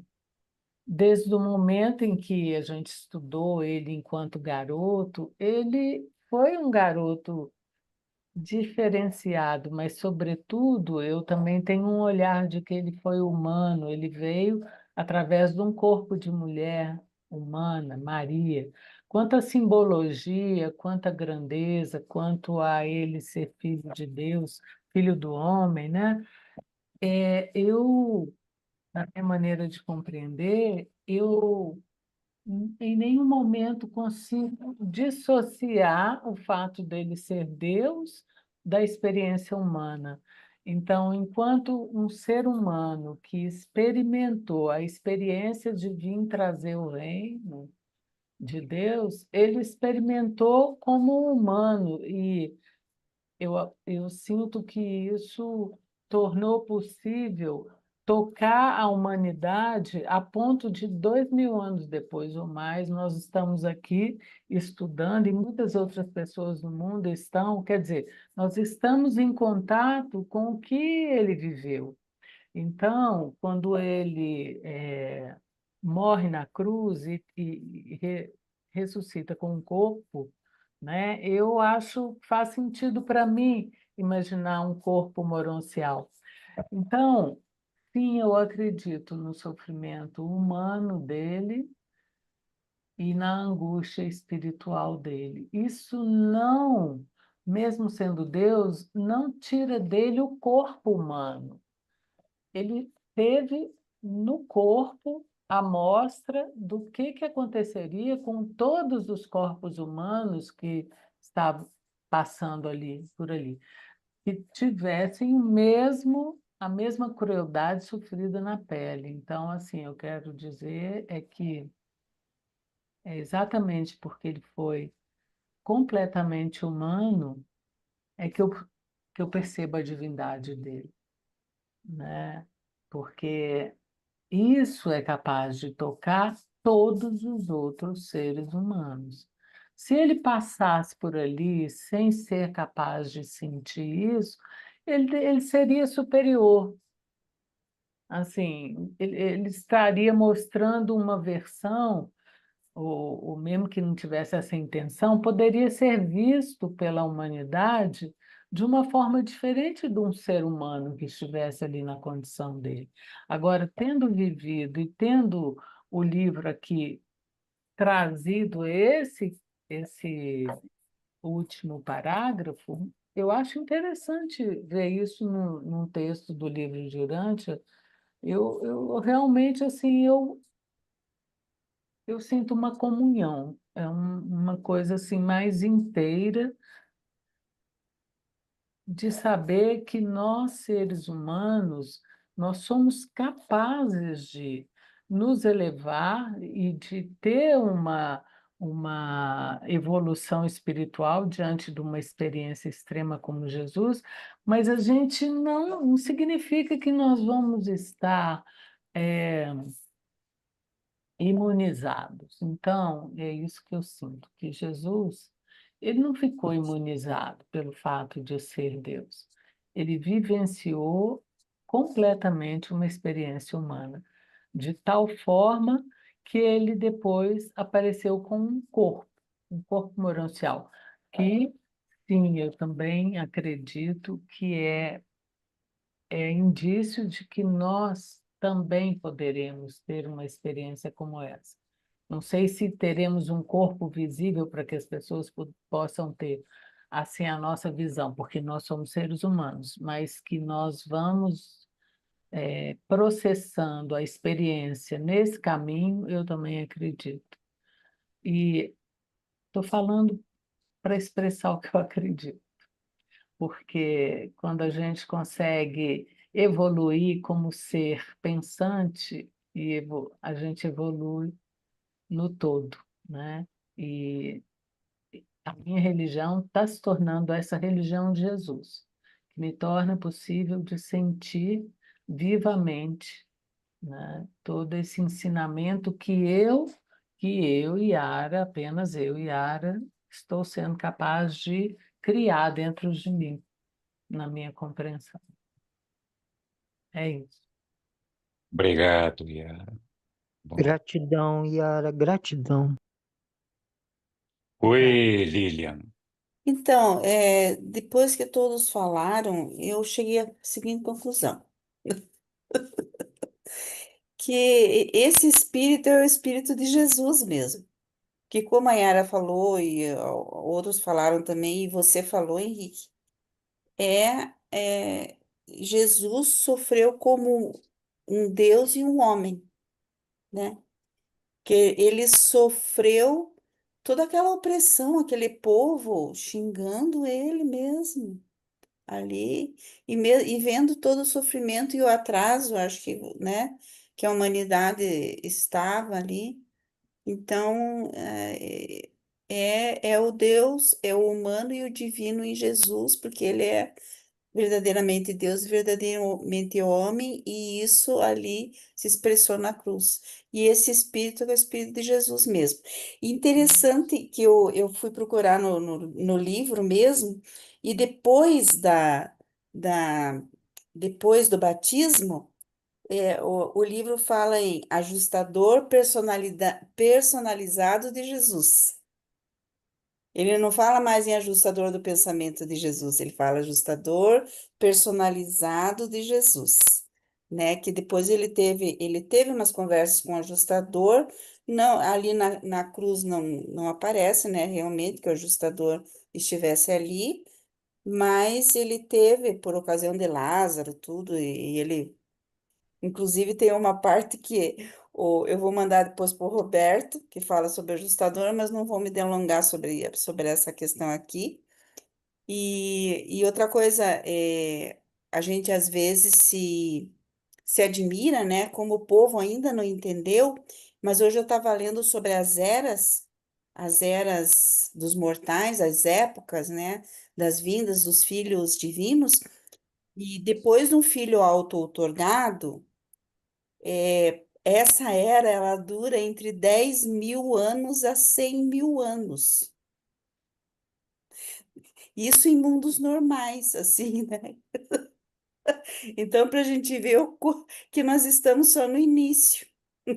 Nós estamos só no início da compreensão da grandeza que é um filho criador ter visitado o nosso planeta. Obrigada. Obrigado, Desse Lilian. auto-outorgado aqui, né? O que é mais ainda. É mais emocionante para nós e mais dignificante aqui para nós, né? É como dizer assim, nós não merecíamos tanto, mas tivemos. Isso. Muito bom. Primeiro eu vou aqui falar um pouquinho para Daniela. Daniela, curto e grosso. A mensagem que Jesus deixou para a gente ali é: cumpra a vontade do Pai e ame a todos os seus irmãos. Curto e grosso, é isso. Foi isso que ele fez até o último momento, durante a vida dele toda, cumprindo a vontade do Pai e o tempo todo amando aos homens como se ele fosse um pai. E eu acho que essa é a mensagem curta e grossa que a gente, às vezes, tem dificuldade de capturar. Eu fico feliz de ver, né? Porque também fui católico durante muitos anos, a Lívia trazendo a notícia aí da 15ª estação. Não resta a menor dúvida. Na minha época já havia uma certa exaltação com a questão da ressurreição, mas são 15 estações, né? Tem uma da ressurreição, 14 do sofrimento de Jesus, né? Isso dá o peso e a medida do que a religião coloca na cabeça dos homens, né? Mas não podemos perder a esperança de que as coisas vão se acertar. Uma outra coisa, quando a Lília falou do Espírito de Jesus ali, eu não tenho certeza se ela estava falando do Espírito de Jesus ou do Micael Espírito. O Ah, Espírito de Jesus, de Jesus. mas Jesus tinha Espírito? Sim, é como um ser divino, ele tinha o espírito de um ser divino, né? Como Deus. É. Como homem, ele construiu uma alma. Como Micael, ele era Espírito. Então, eu acho que o ser humano, e aqui desculpa, Roberto, eu vou contrariar, não tem espírito. O espírito que está no ser humano é o ajustador do pensamento. E o que nós podemos construir, que virá a ser um espírito, é a nossa alma. Pelo menos é isso que eu entendi ali, nos ensinamentos, né? Eu acho que é importante a gente, porque assim, para o ser humano cristão normal, existe a ideia de que nós somos seres espirituais, que nós somos espíritos. Muitas religiões, em especial o espiritismo, se baseiam em cima do espírito do homem, que é o espírito do homem que é imortal e que vai e volta e faz essa progressão e todo esse negócio. Então, o espírito que fica vagando por aqui, que fica vagando por ali, e todo aquele negócio.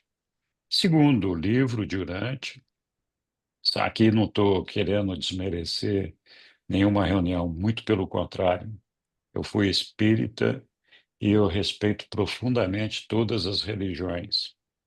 Mas, segundo o livro de Urântia, o homem é desprovido de espírito dele, do homem. O ajustador do pensamento é um espírito que habita o homem, mas que ainda não pertence ao homem, ainda não faz parte do homem, né? E nós vamos construir a nossa alma, que vai ser mais tarde, então, fusionada a esse espírito, e aí, então, sim, nós teremos conquistado a condição de um ser espiritual. Antes disso, não. Então, quando o Roberto se referiu à questão do espírito do homem, assim como a Lília, eu fiquei um pouco confuso com relação a essa questão. Mas o que eu entendo é que nós só teremos uma condição, um status de ser um ser espiritual quando alcançarmos a fusão com o nosso ajustador do pensamento. Antes disso, nós não temos espírito, apesar de ser habitado por um, né, do bem. Então, isso, Sussuzinha, vamos lá. É só uma alegoria, porque a gente estava falando da importância da morte e da vida, né? Então, A morte de Jesus na cruz versus a ressurreição. E a ressurreição deveria ser o mais importante. Eu acho que muita gente assistiu aquele filme A Paixão de Cristo, do Mel Gibson. Eu confesso que eu não consegui assistir porque era muito pesado para mim. Mas li bastante e sei que muita gente assistiu. Agora, depois de tanto tempo, o Mel Gibson está fazendo a ressurreição de Cristo. Então, acho que o ano que vem a gente vai poder ver a ressurreição de Cristo. Legal. Muito bom, Sussu. Essa Sussu questão da também é cultura. ressurreição, é, essa questão da ressurreição, eu queria lembrar que nós fomos educados e a nossa mente foi cultivada de uma forma tal que a gente, embora tenha ouvido falar e tenha essa, essa ciência da ressurreição, na verdade, ela nunca foi corretamente assimilada por todos nós, por uma série de razões que agora não vale a pena a gente ficar. Vale muito a pena, mas nós não temos tempo para ficar falando dela aqui com muita delonga. Mas o fato de nós não compreendermos e não aceitarmos completamente e não glorificarmos a ressurreição como ela é que nos leva a ter medo da morte. É a que nos leva a esse tabu que está enraizado na mente humana sobre a morte. De uma forma tal que nós até temos medo de falar sobre a morte, temos até medo de discutir sobre a morte. Né? De tanto que a morte nos pega de uma maneira tão profunda e tão séria, mas é justamente porque nós não conseguimos assimilar espiritualmente e dentro do nosso ser essa questão da ressurreição. Então a gente ouve falar da ressurreição, até acredita que ela existe, até acredita que vai acontecer, mas a confiança dela ainda está naquele nível do termômetro que o mercúrio está abaixo do início da escala de marcação de 34. Então, a gente realmente tem dificuldade de ter essa percepção, né? Os reveladores nos falam quando a gente chega na era de luz e vida, chega o momento da gente fazer a fusão com o nosso ajustador do passamento, o traslado, esse negócio tudo. É uma festa, é uma celebração, né? Todo mundo fica animado, fala, puxa, mais um irmão que está indo para lá e tal. Enquanto que nós aqui bebemos o defunto, ficamos chorando, rezando, fugimos da cruz lá, já assistimos o circo, fomos embora, aquele negócio todo, né? Mas, enfim, diga lá, Hélio. Eu quero ouvir antes a Dani. Ah, bom, então tá bom. Dani, você tem o privilégio da palavra agora. Obrigada, Hélio. Gente, pois eu vou confessar uma coisa para vocês. A minha maior dificuldade de relacionamento, mesmo com familiares, é porque eu levo a morte de uma maneira tão natural que as pessoas acham que eu desvalorizo a vida. Sabe assim, essa menina deve ser suicida, ou sei lá. A pessoa pensa, associando logo a, sei lá, a pessoa que não valoriza a vida, alguma coisa assim desse tipo. Porque quando eu era criança, adolescente, pseudo-adolescente, que eu até cheguei a apanhar para frequentar a igreja católica, o meu impasse lá é porque eu ficava, mas gente, mas se Jesus ressuscitou, qual o sentido e tudo? Eu ficava meio assim, né? E aí, brincando por outras religiões também, aí você descobre que a vida não acaba aqui, tudo, aquela coisa toda. Então, assim, essa última fala do Henrique aí, Henrique, eu sei que tu não falou para mim, obviamente, falou para todos. Só que agora eu entendi que eu tô no caminho certo, porque eu ainda tava me julgando, eu ficava assim, gente, mas o que é isso? Porque tem gente que se afasta de mim, até familiares. Minha avó, quando eu falo para ela alguma coisa, ela, Maria, pelo amor de Deus, pois eu quero viver até 120 anos. Que eu, sabe, assim, eu tenho umas falas, assim, que eu... Claro que um dia que eu passei mal, que eu tava subindo as escadas da minha casa, que eu pensei que eu ia morrer, eu fiquei com medinho. Quando bateu aquela escuridão, meu Deus, eu vou morrer agora, deu um medo. Nossa, eu não sou tão corajosa assim com relação à morte, como eu prego. Mas, assim, tem essa consciência, sabe? Poxa, pode ser que não seja igual a Cristo, né? Pode ser que eu não vá no. Pode ser que eu vá dormir por alguns anos, não sei como é que vai ser, mas eu fico assim tão em paz com isso. É tão assim, legal. Acho que eu tô. Não vou mais me julgar como eu estava me julgando antes. Era só isso que eu queria deixar registrado. Que bom, Daniele. Muito bom. Você não fica mais traumatizada com isso. Vamos lá, Hélio. Estou vendo que já está na hora de encerrar, vou ser muito breve. É que eu não quero deixar esse tema de ressurreição passar, se deixar com ponta solta. Eu normalmente eu não gosto de trazer textos ou conhecimento do livro de Urântia que não foi lido na reunião. Quer dizer, o livro de Urântia é tão extenso, tem tantos parágrafos, tantos textos, tantos capítulos, tantos documentos, que trazer esses documentos, todo esse conhecimento para cá, mais confunde do que esclarece. Por quê? Para muitos é novidade. Para quem já é versado, quem é veterano, faz sentido, mas, enfim, eu evito. Mas, contrariando eu mesmo, eu vou dizer o seguinte: só no nosso universo local tem 10 milhões de mundos habitados. Nós somos um planetinha em 10 milhões. A gente tende a raciocinar ou para focar nossa análise a partir dos acontecimentos históricos do nosso planetinha. Mas a questão de ressurreição, que tem a ver com repersonalização, que tem a ver com carreira moral, vale para os outros 9.999 planetas, ainda que não estejam completos na sua evolução. Mas, enfim, pelo menos quando a gente situa a ressurreição como Jesus foi, a ressurreição de Jesus tem uma importância tão significativa.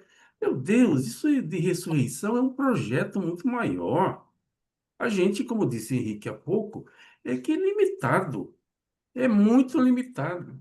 Eu confesso que depois que eu conheci o Dilântia, a morte para mim não em relação aos outros, os entes queridos, mas em relação à minha própria pessoa, eu já não tenho mais medo de morrer. Não tenho mesmo, já tenho até uma certa curiosidade de como vai ser minha carreira morancial, se é que eu vou ressuscitar, se é que eu vou ser repersonalizado. Não que eu deseje a morte, porque eu ainda tenho muito apego por esta vida. Eu ainda tenho muito apego, tem muita coisa que eu gosto. Mas não vejo mais esse assunto do jeito que eu via antes. Ou seja, eu fui educado dentro de uma cultura que amedrontava.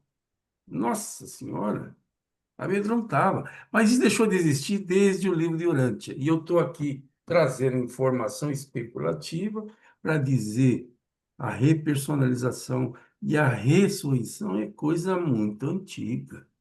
E eu estou falando só do nosso universo local. E vamos falar do superuniverso, dos 7 trilhões de planetas que não está completo. Ou seja, é uma novidade para nós, mas não é um assunto, para se dizer, que chegou com a ressurreição de Jesus, no meu entendimento. Obrigado.